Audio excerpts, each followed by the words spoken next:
C'est du bullshit, ça, je te le dis. Je pense trop mal. Proposé et sponsorisé par les contributrices d'Intensément Podcast que je remercie du fond du cœur. C'est pas du vrai, c'est du bullshit. Mec, meuf, faut ouvrir les yeux.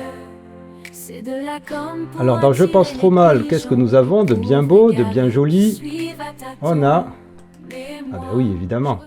Christelle Petit-Colin, donc carrément, se retrouve avec des clients, puisqu'elle est coach en communication et en développement personnel, se retrouve avec des clients à qui elle fait rentrer ces concepts bidons, anxiogènes et tout ça, dans la tête, et elle insiste aussi dans son livre. Et elle insiste pas qu'une fois. Christelle Petit-Colin rajoute « Au début de ma découverte de ce phénomène de surefficience mentale, aimant appeler un chat, j'ai foncé sur le terme de surdoué et je l'ai asséné sans ménagement à mes clients surefficients. Tout à mon enthousiasme, j'en oubliais leur énorme sensibilité. J'en ai assommé plusieurs, paniqué d'autres et fait fuir en courant quelques-uns. » Ben vous avez bien fait de fuir en courant. Je profite de ce livre pour leur présenter mes excuses. Oui, elle avait dit à des gens qui n'étaient pas surdoués qu'ils étaient surdoués, mais bon. Aujourd'hui, je mets plus les formes dans la révélation, parlant de câblages neurologiques différents et d'hémisphères droit dominants. L'information reste bouleversante, bien que sachant intuitivement qu'ils sont différents, ils ont du mal à faire objectivement face à cette réalité. Christelle Petit-Colin n'a pas hésité à dire à ses clients qu'il ou elle était surdoué. Sans test, au doigt mouillé, au risque de les faire fuir. Et donc, Christelle Petit-Colin les a rebaptisés surefficients pour que le suppositoire, la surdouance passe mieux.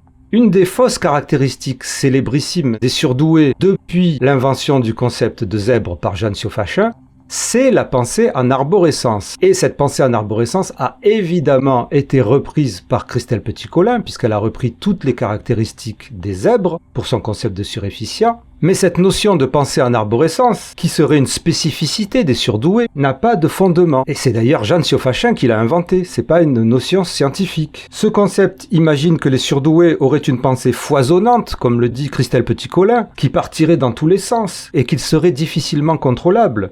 Alors que les autres, les normaux pensants, auraient une pensée linéaire séquentielle. Et cela correspond bien à son autre neuromythe utile du cerveau droit, cerveau gauche.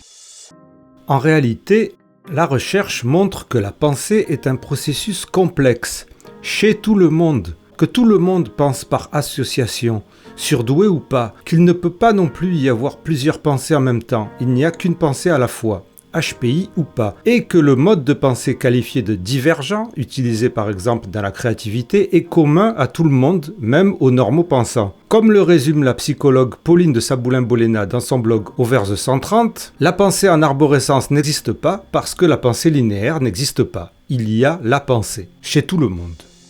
Par contre, une pensée qui s'arrête jamais, une pensée en boucle, une pensée qui part dans tous les sens et qui est difficilement compréhensible, c'est le signe d'un trouble ou d'une pathologie. Mais pour Christelle Petit-Colin, c'est le signe d'une extrême intelligence. Elle le dit dans son chapitre qui s'appelle « Une intelligence dérangeante », évidemment. Bien que vous ayez du mal à l'entendre, dit-elle, votre problème principal, c'est bien votre intelligence. Vous comprenez ? Vous êtes clairement plus intelligent que la moyenne des gens. L'explication est purement objective. Comment elle sait que vous êtes intelligent ? Une pensée en arborescence, dit-elle, est plus performante qu'une pensée séquentielle. Eh ben oui ! C'est la pensée en arborescence qui vous permet d'être plus performant. Et elle nous dit même que la vitesse de l'influx nerveux a été mesurée, elle est plus rapide dans l'hémisphère droit. Alors on ne sait pas où sont les sources, on n'en sait rien, mais enfin, anyway. Elle le sait, vous comprenez, donc en fait, ne refusez pas d'être surefficient mental, puisque elle vous le dit, comme elle dit. La séance suivante, elle est avec un client, la même question revient. Mais comment pouvez-vous être vraiment sûr que je suis surefficient ? C'est la personne, je ne sais pas si c'est un gars ou une meuf, il est là, le pauvre ou la pauvre, en train d'avoir quelqu'un qui lui martèle qu'elle est plus intelligente que les autres. Et alors là, Christelle Petit-Colin dit « Le travail est à refaire, toutes les constructions mentales semblent parfois être du sable devant la vague de leur incrédulité. » C'est pas qu'ils sont incrédules, c'est que tu leur racontes n'importe quoi. Là, je commence à m'emporter, c'est un peu compliqué, là, ça fait... Pour enregistrer ces épisodes, je les enregistre les uns à la suite des autres. Ça fait 1h30 que je suis en train de lire du bullshit. Voilà. Et alors donc, c'est pas juste un concept dans le vent, puisque donc elle leur propose ça quasiment comme un diagnostic, puisqu'ils disent comment vous pouvez être sûr que je suis surefficient. Et là, pour elle, ça s'appelle le choc de la révélation. Quand vous l'avez compris, quand vous avez compris votre diagnostic. Elle dit, vous avez toujours su que vous étiez différent, que votre cerveau moulinait intensément, qu'il y avait un... Oui, intensément podcast, merci Christelle Petit-Colin. Qu'il y avait un décalage avec les autres personnes. À travers la lecture de ce livre, vous avez pu mettre du sens à tout ce que vous perceviez intuitivement. Vous n'avez pas de TDAH, d'autisme, vous n'êtes pas bipolaire. Et puis elle dit, ils se sont reconnus dans toutes mes descriptions de leur fonctionnement neuronal. Donc elle leur a bien dit, ouais, votre cerveau fonctionne comme ça, à partir de tout le bullshit qu'elle a imaginé ou qu'elle a lu. Que puis-je leur dire de plus, dit Christelle Petit-Colin. Alors je reste perplexe et il saute à pieds joints sur mon indécision. Et il y en a un qui lui dit « Ah, vous voyez, vous n'en êtes pas sûr !» Elle dit, et c'est l'un d'entre eux qui, en interprétant correctement mon hésitation, m'a donné la seule réponse qu'ils acceptent enfin d'entendre et qui est devenue mon dernier recours. Il m'a dit « Je vois. C'est comme si vous aviez un gland à la main et que je vous demandais de me prouver qu'il est tombé d'un chêne. » C'est exactement cela, elle dit. Je le sais, j'en suis sûr. Mais aucune explication rationnelle ne pourra le prouver à qui veut encore douter. Elle le sait, Christelle Petit-Colin. Vous êtes des glands. Vous êtes des surdoués. Elle en a la preuve. Elle vous dit que vous êtes surdoués. Elle vous le dit. Elle vous le dit. Vous êtes des surdoués. Paf, surdoués. Paf. Voilà.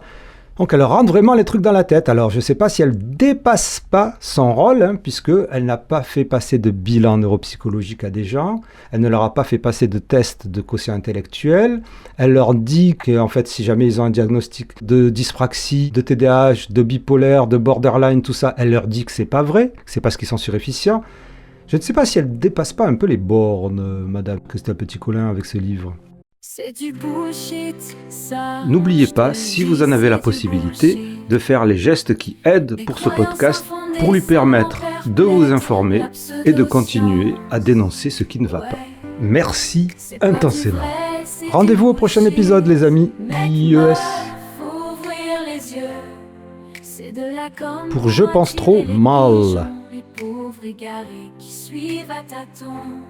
Mais moi, je refuse me faire embrigader. Je suis pas un pigeon, je préfère m'évader.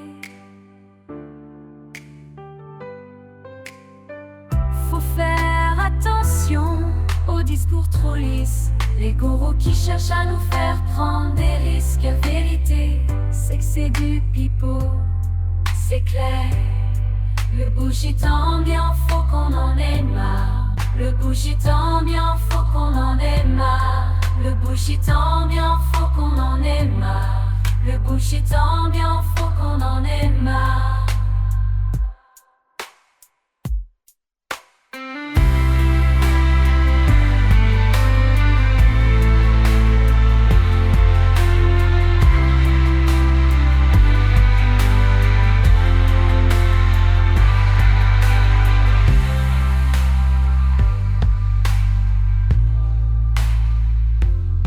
Faut qu'on en ait marre. Le bullshit ambiant. Faut qu'on en ait marre. Le bullshit ambiant. Faut qu'on en ait marre. Le bullshit ambiant. Faut qu'on en ait marre. Le bullshit ambiant. Faut qu'on en ait marre. Le bullshit ambiant. Faut qu'on en ait marre. Le bullshit ambiant. Faut qu'on en ait marre. Le bullshit ambiant, faut qu'on en ait marre. Le bullshit ambiant, faut qu'on en ait marre. C'est du bullshit.